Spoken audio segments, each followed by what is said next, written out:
Olá, tudo bem? Eu sou a Cristina Grêmio, colunista da Gazeta do Povo. Trago para cá hoje algumas reflexões que acredito não só eu vi, mas como pouca gente está falando, merecem ser destacadas. São fatos da última semana que mostram para mim claramente a intenção de pessoas que querem ver o Brasil no buraco, só para dizer que o governo é ruim, que os eleitores do presidente estavam errados e que certa é a corrente política contrária ou a ideologia contrária. Eu não estou dizendo que o governo não merece críticas, porque merece e muitas, mas há leviandade por trás de vários dos ataques e ações que vêm sendo registradas.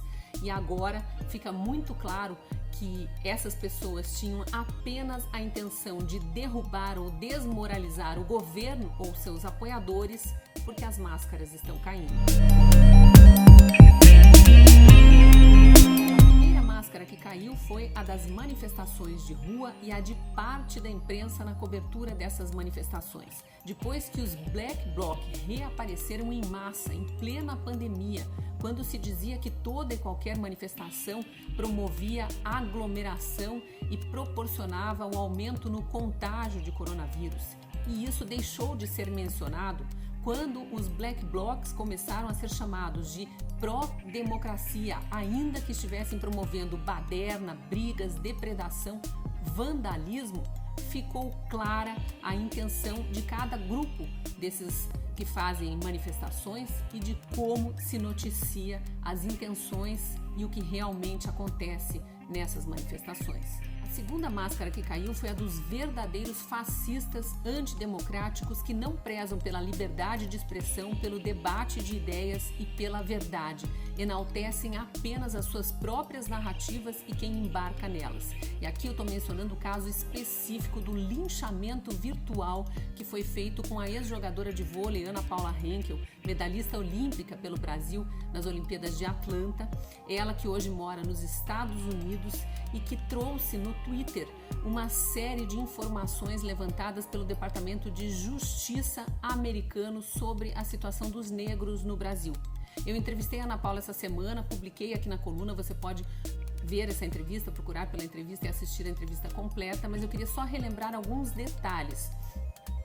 Essas estatísticas do Departamento de Justiça americano mostraram que a população negra nos Estados Unidos é bem menor que a branca, mas se envolve muito mais em crimes e que ainda assim há menos mortos pela polícia entre os negros do que entre os brancos. Pois pinçaram um pedaço dessas estatísticas lá do tweet da Ana Paula para dizer que ela era racista e que estava propagando ódio contra os negros. Você pode tirar suas próprias conclusões de quem estava usando máscara nesse caso.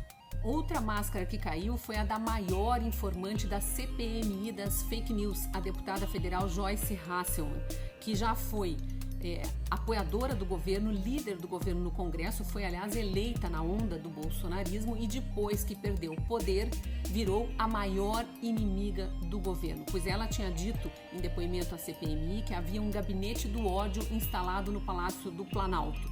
Mas primeiro vazou um áudio de uma conversa dela com uma assessora pedindo para a assessora criar vários perfis falsos usando CPFs falsos para que através desses perfis atacasse inimigos políticos na internet. Depois, 2 ex-assessores estiveram na CPI prestando depoimento e dizendo tudo o que faziam, segundo eles, a mando da deputada.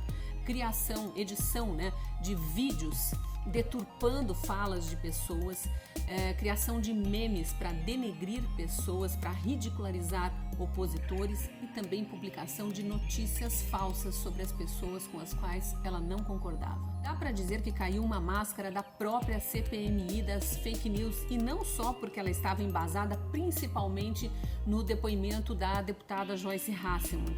A CPMI das fake news divulgou em seu primeiro relatório uma notícia falsa. Disse que a Gazeta do Povo, um veículo com mais de 100 anos, detentor de vários prêmios, reconhecida nacional e internacionalmente, e detentora de muita credibilidade perante os leitores, pois a Gazeta do Povo foi classificada como uma das produtoras de notícias falsas, um site produtor de notícias falsas, segundo o relatório da CPMI.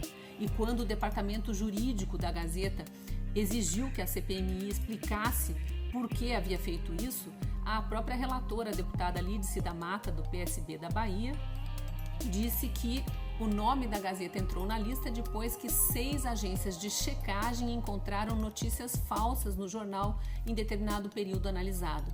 Só que nós confirmamos com essas agências de checagem o que tinha acontecido. Elas disseram que sequer foram procuradas pela CPMI para falar sobre a Gazeta. É preciso lembrar que depois desse episódio, a relatora da CPMI reconheceu o erro, retirou o nome da Gazeta do Povo da lista de produtores de fake news e ainda disse que vai ser obrigada a mudar os critérios de investigação para definir o que é uma notícia falsa e quem são os veículos que produzem fake news. Se há um lado bom nisso, é que foi um tiro no pé também do Congresso, que anda discutindo uma lei para definir o que é notícia falsa. Cabe a nós, sociedade, questionar se é do legislativo essa premissa. Os parlamentares têm condições, depois disso tudo que aconteceu, de dizer para a sociedade o que é notícia falsa e quem pode produzir notícias no Brasil? Por fim, não tem como não falar da máscara que tiraram dos inimigos da hidroxicloroquina.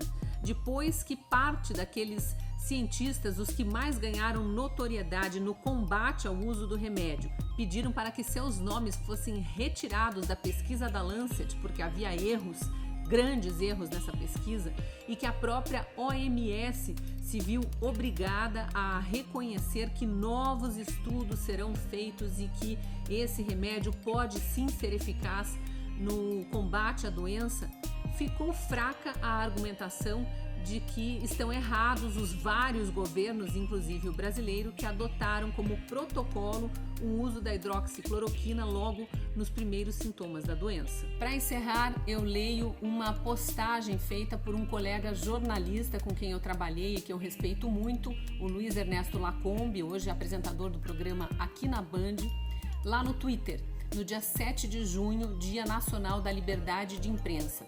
Ele escreveu, abre aspas, fascistas contra o fascismo, racistas contra o racismo, cientistas contra a ciência, produtor de fake news contra fake news. A lista de hipócritas, mentirosos, dissimuladores, egoístas, oportunistas é enorme.